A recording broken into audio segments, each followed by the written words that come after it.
Salam, perkenalkan nama saya Koryus Cahyo Siswian, peserta pendidikan calon guru penggerak angkatan 8 dari kelas 112B. Video ini dibuat untuk memenuhi tugas pada modul 1.1 demonstrasi kontekstual. Ki Hajar Dewantara seorang sosok pahlawan pendidikan nasional yang memiliki visi jauh ke depan tentang membuat Indonesia menjadi bangsa yang maju. Beliau berpandangan salah satu cara yang dapat dilakukan untuk mencapai hal itu adalah melalui pendidikan. Pendidikan yang maju berbanding sejajar dengan kemajuan sebuah bangsa.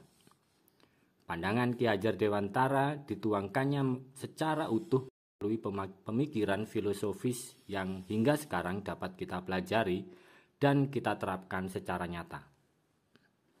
Pemikiran filosofis itu diantaranya: pertama, pengajaran tidak dapat dipisahkan dengan pendidikan.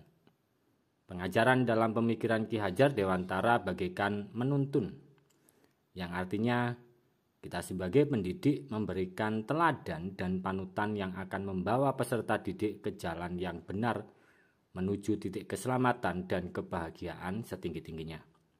Namun, perlu diingat, tuntunan yang kita berikan haruslah sesuai dengan segala kodrat yang ada pada anak-anak. Kedua, pendidikan diibaratkan petani yang menanam padi. Seorang petani pastilah mengharapkan pertumbuhan yang sangat baik pada tanamannya agar mendapat hasil panenan yang maksimal. Harapan itu harus ditunjang dengan perlakuan yang baik, dengan memenuhi berbagai keperluan yang dibutuhkan oleh padi yang ditanamnya. Seperti layaknya petani yang merawat padi sebaik mungkin, kita sebagai pendidik juga harus memperlakukan peserta didik kita dengan memberikan dukungan berupa pemenuhan kebutuhan pembelajaran yang dijalani. Dengan begitu, kita bisa berharap peserta didik kita menjadi anak yang memiliki kualitas tinggi dalam hidupnya. Ketiga, pendidikan yang berupaya memenuhi kodrat kebutuhan tumbuh kembang anak, yang mana ada dua diantaranya, yaitu kodrat alam dan kodrat zaman. Kodrat alam, kita sebagai pendidik dituntut untuk mampu memanfaatkan kondisi lingkungan alam sekitar secara optimal untuk menunjang pembelajaran. Kodrat zaman, saat ini kita hidup di zaman di mana informasi dapat diperoleh dalam waktu sekejap.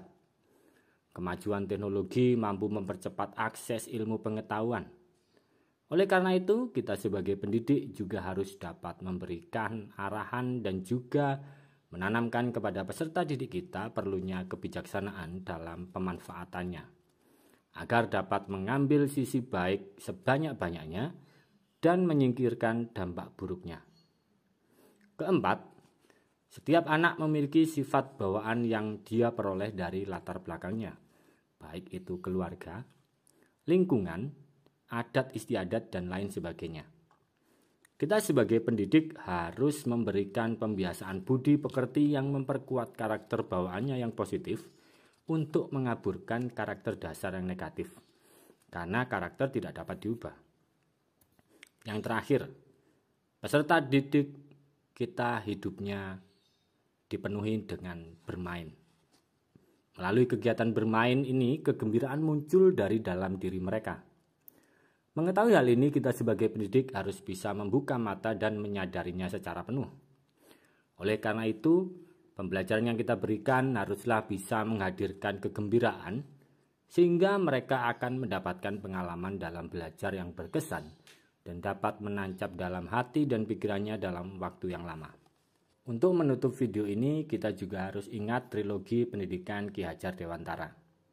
Ing ngarsa sung tulodo, ing madya mangun karso, tutwuri handayani. Di depan memberikan teladan, di tengah membangun motivasi, dan di belakang memberi dorongan. Mari kita harus menjaga semangat memajukan bangsa dengan memberikan pengajaran yang terbaik agar peserta didik kita mampu mencapai potensi diri yang paling tinggi. Salam guru penggerak, bergerak, tergerak, menggerakkan. Terima kasih atas perhatiannya.